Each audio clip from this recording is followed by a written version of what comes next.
Hi friends, welcome to Jaya views YouTube channel. ఈరోజు మన video వచ్చి కరకరలాడే క్రిస్పీగా మురుకులని తయారు చేసుకుందాం.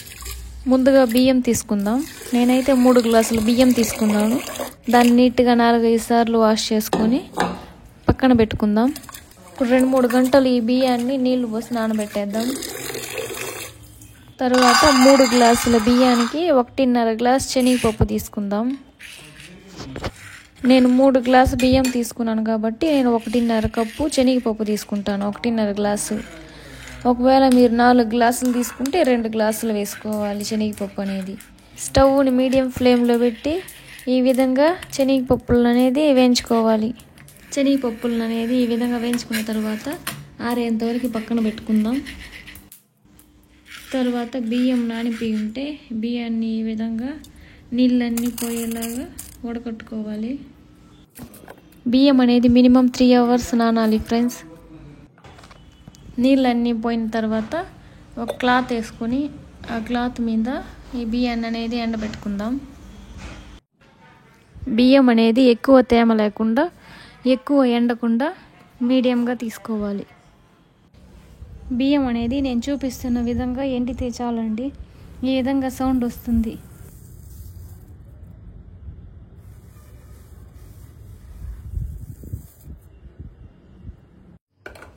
అంతే ఫ్రెండ్స్, బియ్యం ఇవన్నీ రెడీ అయిపోయిన తర్వాత ఈ బియ్యాన్ని తీసుకోపోయి బాగా నున్నగా నూరుకోవాలి.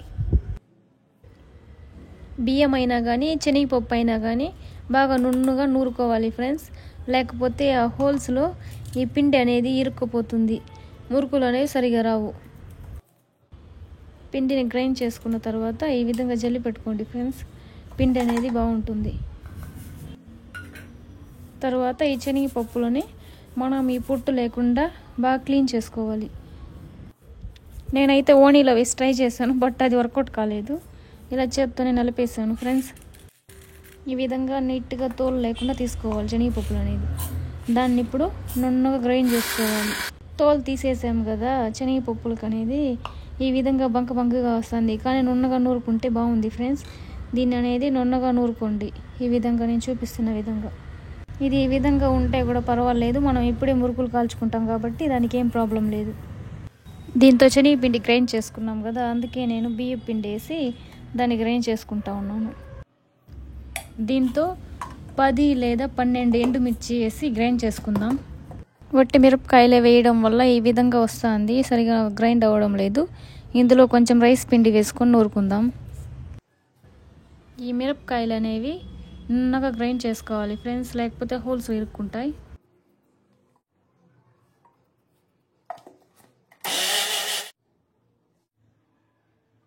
ఇప్పుడు నూరుకున్న వాటి అన్నింటినీ ఒక బౌల్లో వేసుకుందాం.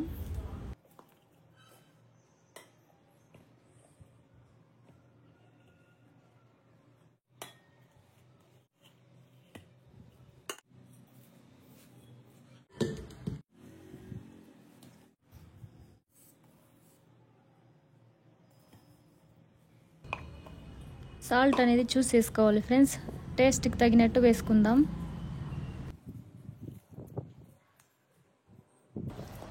తర్వాత కొద్దిగా ఆయిల్ యాడ్ చేసుకుందాం.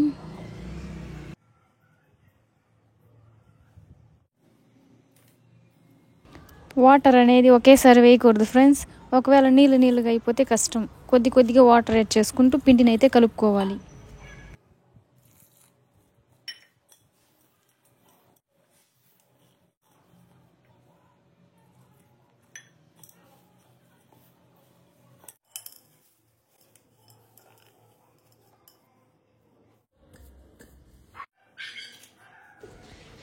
ఈ విధంగా నేను ఈ వీడియోలో చూపిస్తున్న విధంగా పిండిని అయితే కలుపుకోవాలి.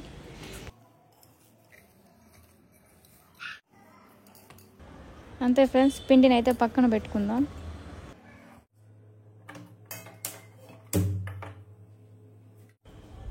ఇప్పుడు ప్యాన్ పెట్టి ప్యాన్లో అయితే ఆయిల్ వేడి చేసుకోవాలి ఫ్రెండ్స్. ఆయిల్ వేడెక్కే లోపు మనము మురుకులు జారు ఉంది కదా, వాటిని అయితే నీళ్ళల్లో వేసి పెట్టుకుందాం. బాగా వాష్ చేసుకోవాలి. ఇప్పుడు వాటిని అయితే ఫిట్ చేసుకొని రెడీ చేసి పెట్టుకుందాం.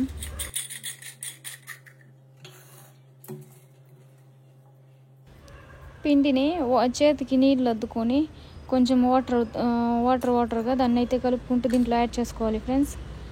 ఒకసారి ఎలా వస్తుందో ట్రయల్ చేసుకోవాలి, అప్పుడు మనకు తెలుస్తుంది పిండి అనేది కరెక్ట్గా ఉందా లేదా, వాటర్ ఏదైనా యాడ్ చేసుకోవాలా అని ఈ విధంగా టెస్ట్ చేస్తే తెలుస్తుంది. ఇంకంతే ఫ్రెండ్స్. ఇంకా ఈ మురుకులు అనేది ఆయిల్ దగ్గర కేర్ఫుల్గా దీన్ని ఈ విధంగా రౌండ్ షేప్లో వచ్చేలాగా చేసుకోవాలి.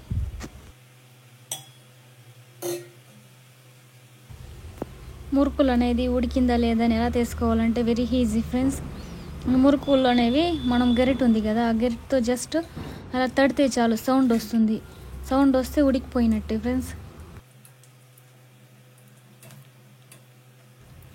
నేను చూపిస్తాను చూడండి ఫ్రెండ్స్. ఆ విధంగా సౌండ్ వస్తే చాలు మురుకులు అనేది తీసేసుకోవాలి మనం.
ఇంతే ఫ్రెండ్స్, మా చుట్టూ స్టైల్ మురుకులు తయారీ విధానం.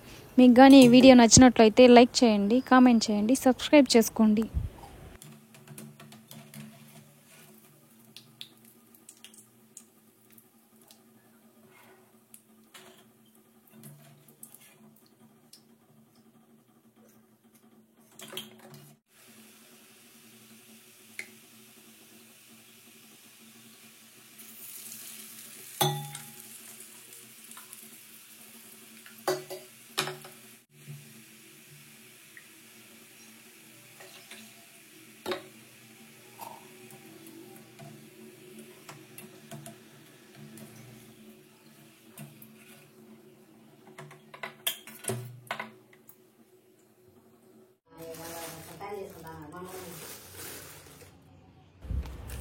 ఈ మురుకులు అనేది ఈ విధంగా కవర్లో వేసి ఒక 1 month వరకు స్టోర్ చేసుకోవచ్చు.